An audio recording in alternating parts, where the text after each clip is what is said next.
ব্যাংককে এপ্রিলের বিমস্টেক সম্মেলনে ভারতের প্রধানমন্ত্রী নরেন্দ্র মোদীর সঙ্গে সরাসরি সাক্ষাৎ হবে প্রধান উপদেষ্টা ডক্টর মোহাম্মদ ইউনূসের।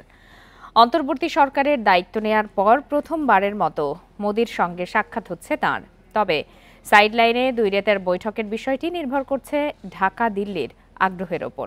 মঙ্গলবার গুলশানে ডিকাবের সঙ্গে মত বিনিময়ে একথা জানান সংস্থার মহাসচিব ইন্দ্রমণি পাণ্ডে। কয়েক দফা পেছানোর পর অবশেষে চূড়ান্ত হয়েছে বঙ্গোপসাগরীয় দেশগুলোর আঞ্চলিক সহযোগিতা জোট বিমস্টেকের সম্মেলনের তারিখ। এপ্রিলের প্রথম সপ্তাহেই থাইল্যান্ডের ব্যাংককে বসছে ষষ্ঠ আয়োজন।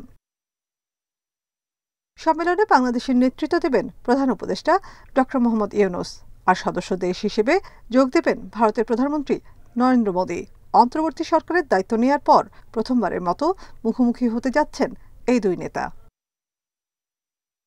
এর আগে গত সেপ্টেম্বরে জাতিসংঘ সম্মেলনে প্রায় কাছাকাছি সময় নিউ ইয়র্কে অবস্থান করলেও সাক্ষাৎ হয়নি দুজনের। ব্যাংককে সম্মেলনের বাইরে আনুষ্ঠানিক বৈঠকের বিষয়টি এখনো চূড়ান্ত নয়। সম্মেলনে ভারতের প্রধানমন্ত্রী নরেন্দ্র মোদীর সাথে আনুষ্ঠানিক সাক্ষাৎ হতে পারে প্রধান উপদেষ্টা ডক্টর মোহাম্মদ ইউনূসের।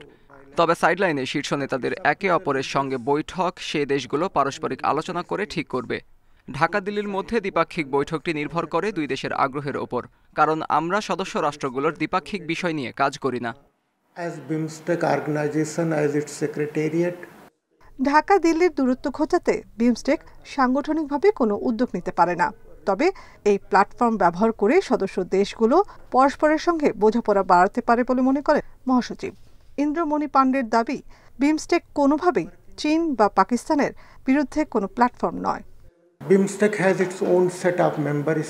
সার্ক ও বিমস্টেকের সঙ্গে কোনো পারস্পরিক দ্বন্দ্ব নেই। সার্ক ও বিমস্টেক দুটি আঞ্চলিক সংস্থা।